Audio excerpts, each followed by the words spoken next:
Hello, everyone. It's great to be here. I'm sorry I wasn't with you last night, but I was in Northern Ireland and I got back late last night. I was a soldier there for 3.5 years during what we call the Troubles, but actually it was a civil war. So I have a real affection for the place, and I couldn't be with you last night, Robert. I did send apologies, but I feel regret that I wasn't. Welcome to London. I'm on the Intelligence Security Committee, but I want to emphasise, please, that I'm speaking personally, not for anyone else. I'm also the joint chair of the all-party Parliamentary Group for Taiwan, and that is members of Parliament that care about a certain area, and Taiwan we care about.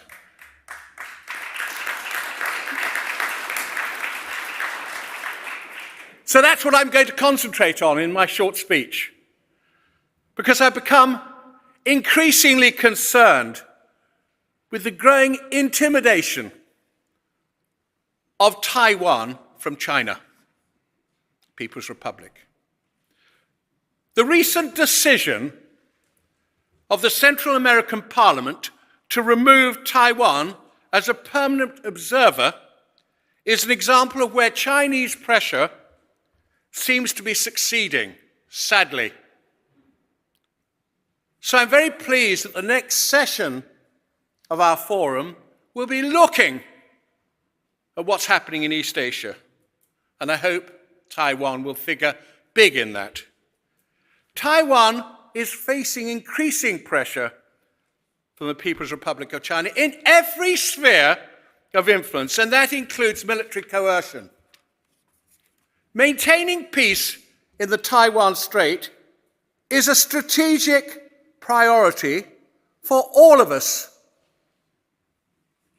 It's not just the economic impact of some sort of conflict there. It's more. If there was a problem in the Taiwan Strait, the inflationary blowback, the result on the rest of us, would actually be far greater than what's happening in Ukraine. I remind everyone that the supply of semiconductors, the brains of all electronic equipment, depends hugely on Taiwan.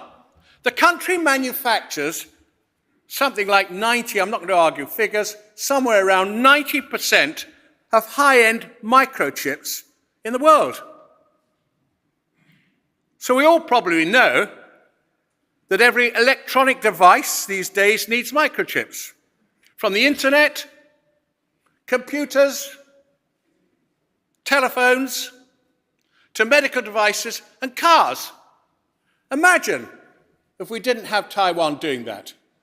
It would have a direct impact on everyone in this hall.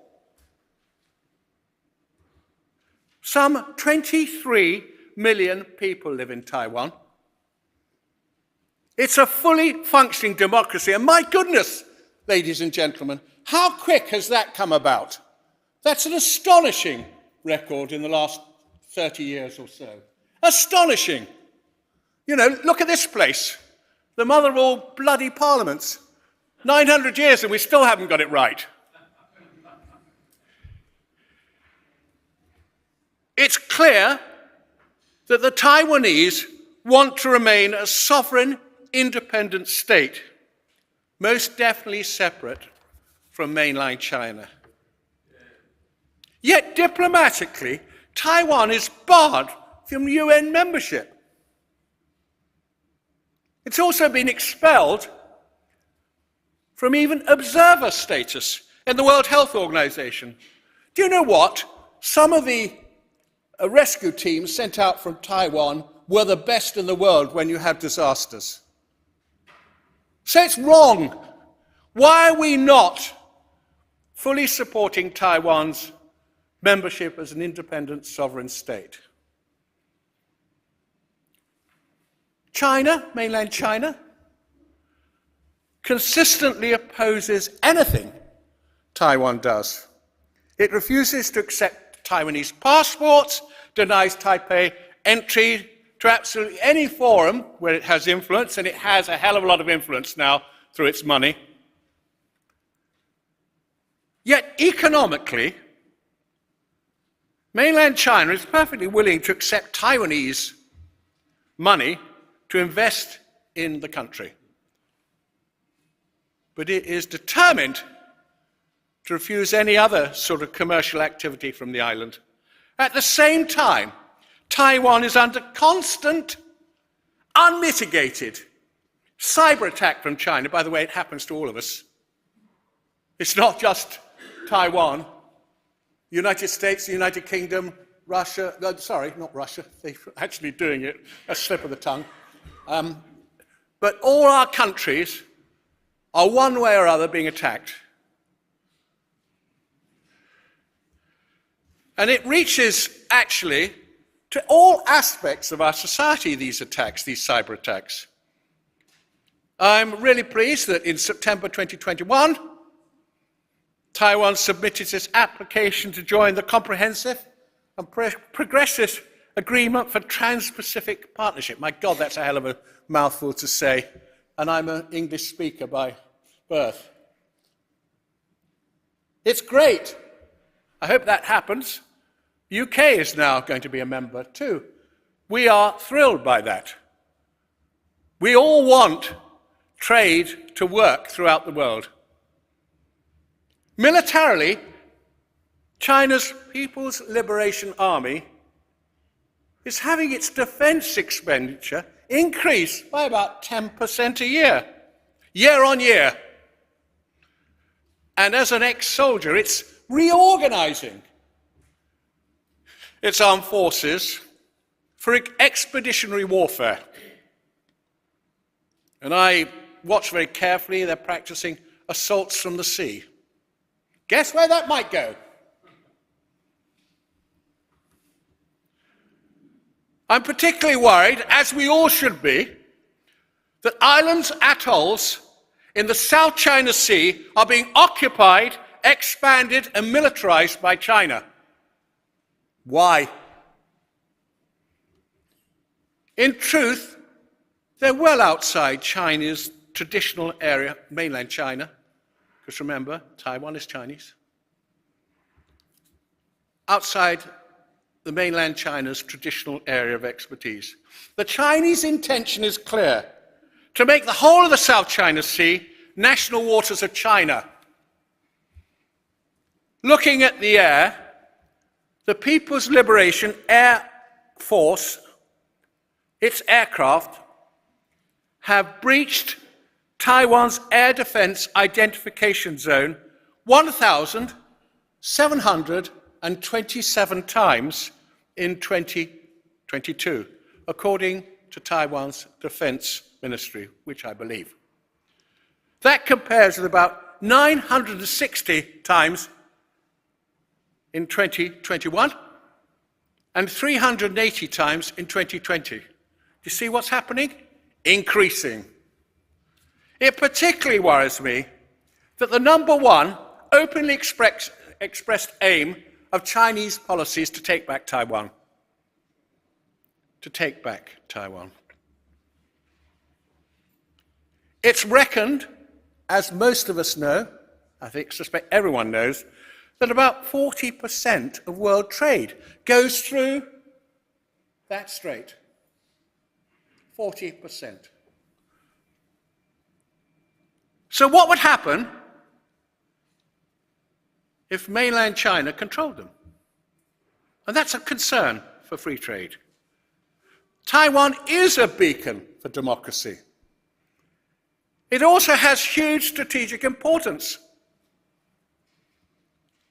I believe it's in the front line of the global struggle, as Alicia, my very good friend, superb, actually chairman of the Foreign Affairs Committee. I don't want to be too smoky up the bottom, but great girl, great lady, sorry, great person. I'm trying to be woke. Okay. Unfortunately, I fail most of the time. But are you allowed to say she's a lady? She is. Yeah, you're. Great. We're all people, and we're all equal. And that's the end of it. Let's leave it there. I've lost my place in what notes I had. But look, the rule of law and freedom of speech are clear in Taiwan. Taiwan has press freedom. And it's reckoned to be either the first or the second freest country by some means in Asia.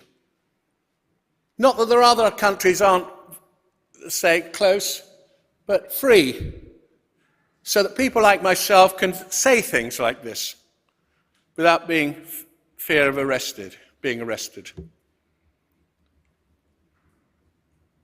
We must support Taiwan in exactly the same way as we support our own systems and values. Taiwan's security challenges and its survival as a thriving and successful democracy matter a great deal to the world. So to end, may I make 2 points. Firstly, to say how pleased I was to see Alyssa Cairns, Foreign Affairs Committee, produce a report in the last week, Alyssa, which says clearly, first country that said it, Taiwan must be independent. Is that right? What did you say? First committee.